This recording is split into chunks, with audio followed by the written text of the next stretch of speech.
आजभोलि हामी मोबाइलबाटै अनेक सेवा लिन सक्छौं। सरकारले पनि आफ्ना विभिन्न सेवा अनलाइनमै उपलब्ध गराउन थालेको छ। तर छुट्टा छुट्टै सार्वजनिक सेवाका लागि छुट्टा छुट्टै एप प्रयोग गर्नुपर्ने झन्झट पनि छ। त्यसैले अबदेखि सम्भव भएसम्मका सबै सार्वजनिक सेवा एउटै एपबाट दिने गरी नागरिक एप ल्याइएको छ। सुशासन, विकास र समृद्धि प्राप्तिका लागि सरकारले डिजिटल नेपालको दूरदृष्टि राखेको छ। 2075-76 को सरकारी नीति तथा कार्यक्रमले परिकल्पना गरेको नागरिक एप डिजिटल नेपालको एउटा महत्वपूर्ण आधार हो। राजस्व, यातायात, ट्राफिक, लोक सेवा जस्ता निकायमा सेवा लिन जाँदा पक्कै पनि तपाईले अनेक झन्झटको सामना गर्नुभएकै होला। नागरिक एपले यस्ता सेवाका लागि सकेसम्म सरकारी कार्यालय जानै नपर्ने गरी सजिलो बनाउनेछ।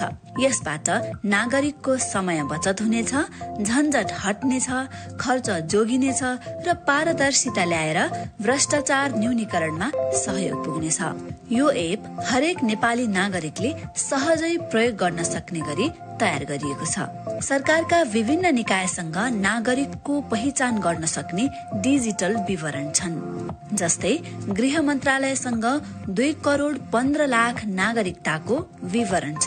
औंठा छाप र फोटो सहित 1,55,00,000 नागरिकको जानकारी निर्वाचन आयोगसँग छ। अनि 65 लाख भन्दा बढ़ी नागरिकको पासपोर्ट राहदानी विभागसँग छ।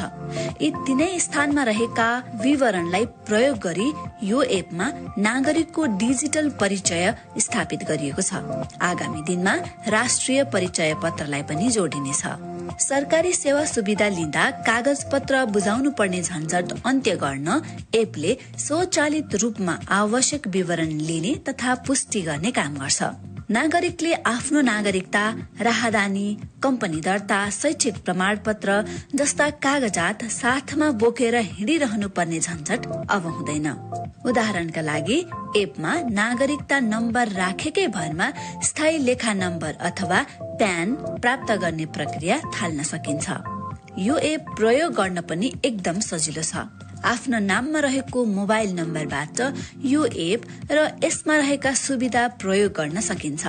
मोबाइल नम्बर राखिसकेपछि कसको नाममा दर्ता छ भन्ने कुरा एपले स्वचालित रूपमा पत्ता लगाउन सक्छ।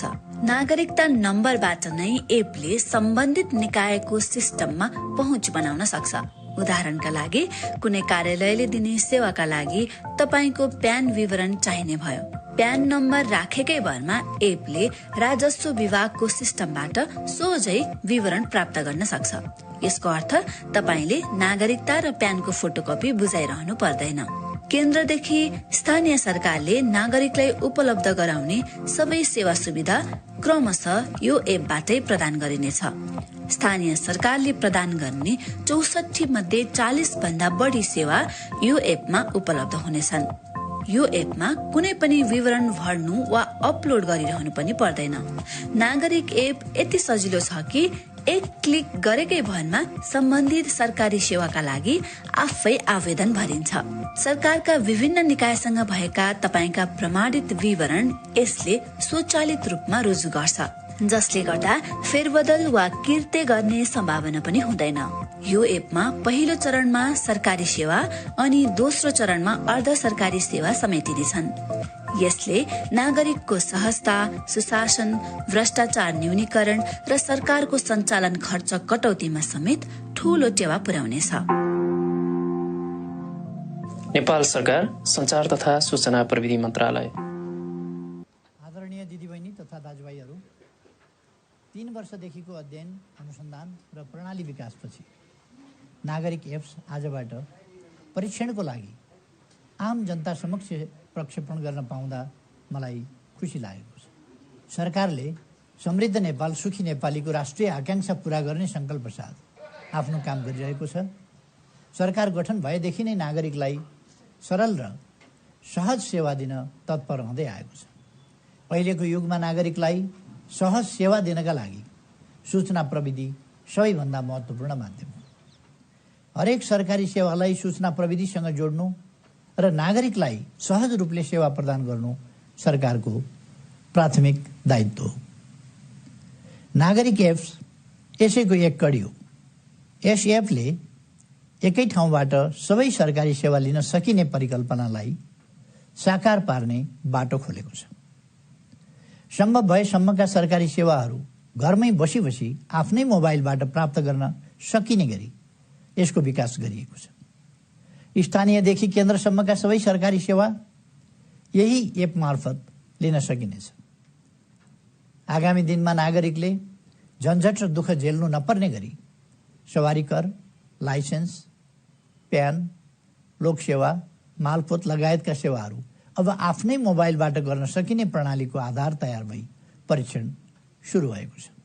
यसको प्रयोग बढेसँगै सरकारी सेवा लिनका लागि नागरिकलाई झन्झट नहुने, सरकारी कामकाजमा पारदर्शिता कायम हुने र भ्रष्टाचार अन्त्यका लागि पनि टेवा पुग्ने विश्वास लिएको छु। नागरिक एक निर्माणमा सक्रिय सम्पूर्णलाई म यस अवसरमा धन्यवाद दिन चाहन्छु र सम्पूर्ण नागरिकलाई यस एपको प्रयोग गर्दै यसमा आवश्यक सुधारका लागि भूमिका खेल्न आग्रह पनि गर्दछु। खास गरी नयाँ पुस्ता र युवा समुदायलाई यस अभियानमा यसका अग्रणी अभियन्ताको रूपमा भूमिका खेल्नका लागि पनि म आग्रह गर्न चाहन्छु। धन्यवाद।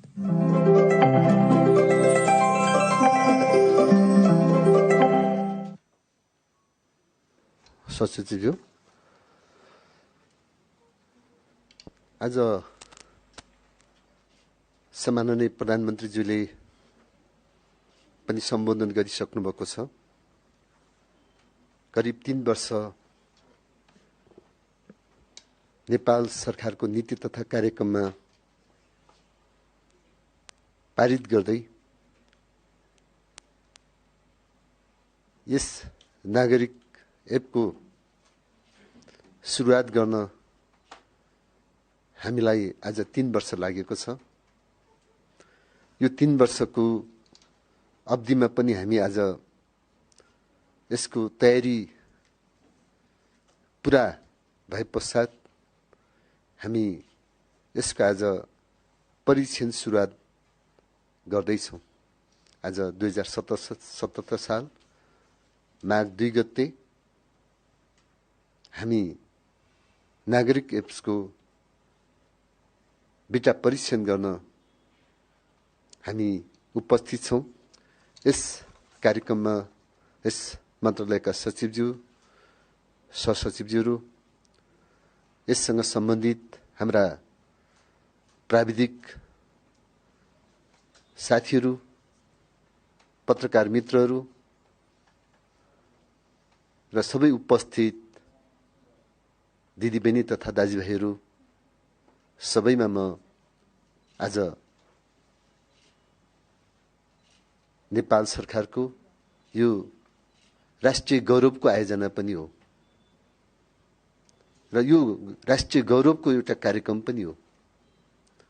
यो कार्यक्रमलाई आज सुरुवात गर्नको निम्ति हामीले धेरै यसको अध्ययन अनुसन्धान गरेर यससँग सम्बन्धित धेरै प्रश्नहरूको पनि हामीले जब नागरिक समाजबाट होस्, सञ्चार क्षेत्रबाट होस्, विभिन्न क्षेत्रबाट यसलाई अझ प्रभावकारी बनाउनको निम्ति हामीलाई जुन किसिमको प्रश्नहरू छ, सुझावहरू छ, यसलाई अझ व्यवस्थित गर्नको निम्ति हामीले लामो समय यसलाई तयारी गर्नको निम्ति हामी हाम्रा प्राविधिकहरू, जो विज्ञ साथीहरू लाग्नुभयो, म सबै यससँग सम्बन्धित हाम्रा नेपाल सरकारका सचिवज्यूहरू, सहसचिवज्यूहरू, प्राविधिक विज्ञ साथीहरू सबैप्रति म हार्दिक धन्यवाद व्यक्त पनि गर्न चाहन्छु र हामीलाई अझ यसलाई व्यवस्थित गर्नको निम्ति, यसको तयारी पूरा गर्नको निम्ति यसका विभिन्न ढङ्गबाट, सकारात्मक ढङ्गबाट प्रश्न गरेर सञ्चार क्षेत्रबाट यसलाई अझ हामीले यो नागरिक यसको सुरक्षा जाँच गर्नुपर्ने, यसको प्रयोगको लागि तयारी गर्नुपर्ने र आम नागरिकहरूको लाई सेवालाई अझ सरल सहज छिटो छरितो र हाम्रो समाजमा भइरहेको यो लाइन होइन, अब अनलाइनबाट नै हामीले यो सेवालाई प्राप्त गर्नको निम्ति कसरी सम्भव छ र यसको निम्ति हामीले अझ पारदर्शिता बनाउनको निम्ति र सबै सेवाहरूबाट हामीले कम खर्चिलो झन्झटिलोबाट पनि मुक्त हुँदै नागरिकहरूलाई सरकारी सेवा मोबाइलबाटै हातबाटै कसरी दिन सकिन्छ, सरकारका सूचनाहरू कसरी प्राप्त गर्न सकिन्छ र हाम्रो सबै डकुमेन्टहरूलाई पनि मोबाइलमै सुरक्षित कसरी राख्न सकिन्छ। हामी नागरिकता कता, अनि हाम्रो लाइसेन्स कता, प्यान नम्बर कता, हाम्रा सबै सरकारी डकुमेन्टहरू, हाम्रा सबै आवश्यक एउटा चाहिँ कागजपत्रहरूलाई पनि छरिएर कहिले कहाँ हो कहिले कहाँ, यस्तो स्थितिलाई एकै ठाउँ मोबाइलमै सबै एउटा हाम्रा डकुमेन्टेसन पनि सुरक्षित हुने, हाम्रा सूचनाहरूलाई पनि सुरक्षित गर्ने र सहज रूपमा यसलाई सेवा उपलब्ध गराउने उद्देश्यबाट जुन नागरिक एप्सको सुरुवात भएको छ, आज यो ऐतिहासिक दिन पनि रहेको छ। हामी खुसी छौँ नेपाल सरकारले हामी नागरिकहरूको निम्ति सरकारी सेवा अब 24 घण्टा हामीले र बिदाको दिन पनि हामीले प्रयोग गर्न पाउने गरिकन नागरिकहरूको सेवालाई अझ सुदृढ गर्ने, अझ व्यवस्थित गर्ने, सरल बनाउने सोचका साथ आज 3 वर्ष पश्चात हामीले यो नागरिक एप्सको आज सुरुवात भएको छ। यसलाई हामीले विज्ञप्तिको रूपमा म तपाईहरुको बीचमा प्रस्तुत गर्न चाहन्छु। आज हाम्रो यो प्रेस मिट शुद्ध नागरिक एप्ससँग मात्रै सम्बन्धित छ। केही हाम्रो क्याबिनेटका निर्णयहरू थियो, त्यो निर्णयलाई पनि फेरि अर्को प्रेस मिटमा राख्ने गरिकन आज विशेष आज नागरिक एप्सको प्रेस मिटको रूपमा हामीले यो आयोजना गरेका छौँ। यसका निम्ति सबैप्रति म फेरि पनि स्वागत र धन्यवाद व्यक्त गर्दै यो यसको विज्ञप्ति म यहाँहरूको बीचमा पढेर सार्वजनिक गर्न चाहन्छु। नागरिक एपको सार्वजनिक परीक्षणको रूपमा बीटा भर्सन रिलिज सम्बन्धी प्रेस विज्ञप्ति। सञ्चार र सूचना प्रविधिको टेवा हातमै सरकारी सेवा भन्ने नाराको साथ आजको यो प्रेस विज्ञप्ति यहाँहरूको बीचमा राख्न चाहन्छु। सञ्चार तथा सूचना प्रविधिको उच्चतम प्रयोग गर्दै नागरिकलाई हातमै सरकारी सेवा उपलब्ध गराउने नेपाल सरकारको लक्ष्य सफल बनाउन नागरिक एपको सार्वजनिक परीक्षणको रूपमा आजैबाट बीटा भर्सन शुभारम्भ भएको घोषणा गर्दछु। नेपालका हरेक नागरिकलाई प्रविधि मार्फत सरकारी सेवाहरू सर्वसुलभ ढङ्गले मोबाइलबाटै प्राप्त गर्न सक्ने नागरिक एप अधिकतम प्रयोग गरी लाभ लिन सबैमा हार्दिक अनुरोध गर्दछु। नेपाल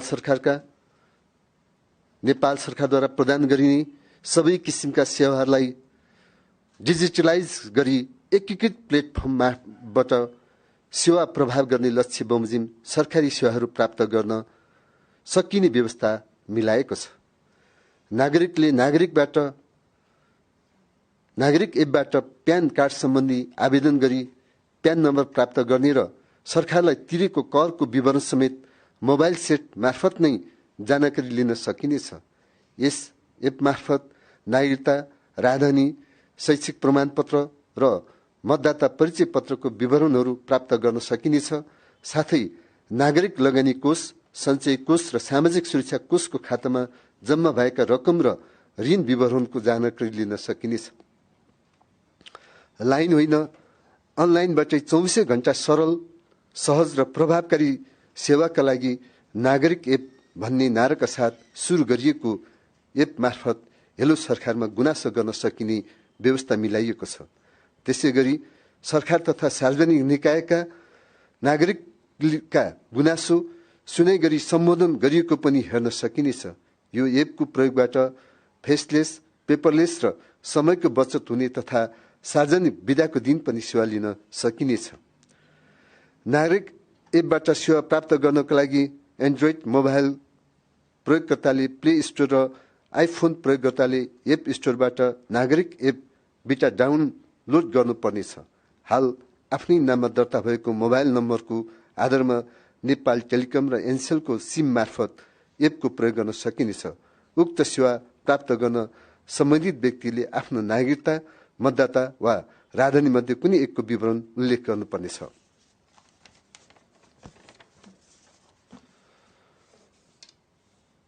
डिजिटल नेपाल फ्रेमवर्कले परिकल्पना गरे बमोजिम सरकारले नागरिकलाई प्रदान गर्ने सेवाहरू एकीकृत तथा अन्तर आबद्ध गरी सहज र प्रविधि मैत्री बनाउने नीति तथा कार्यक्रममा उल्लेख छ।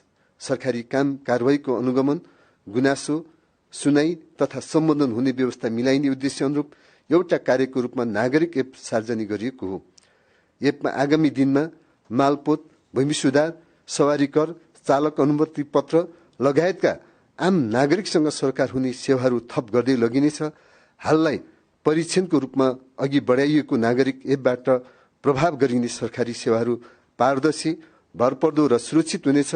यो नागरिक एप प्रयोग गर्ने कार्यविधि सार्वजनिक गरिनेछ र यो विज्ञप्ति मार्फत यहाँहरूलाई हामीले छोटो जानकारी गराएका छौँ।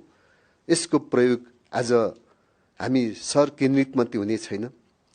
यो सेवाको निम्ति आवश्यक सेवा कसरी उपयोग गर्ने कार्यविधि र यसको फाइदाको विषयमा पनि हामी हिमालमा रहनुहुने, दुर्गम क्षेत्रमा रहनुहुने नागरिकहरूले, त्यहाँका युवाहरूले पनि आज सबै क्षेत्रका दूरदराजमा रहनुहुने सबै नेपाली दिदीबहिनी दाजुभाइहरूले पनि यो सेवा उपलब्ध गर्ने गरिकन हामी त्यसको अभियान सुरुवात गर्नेछौँ।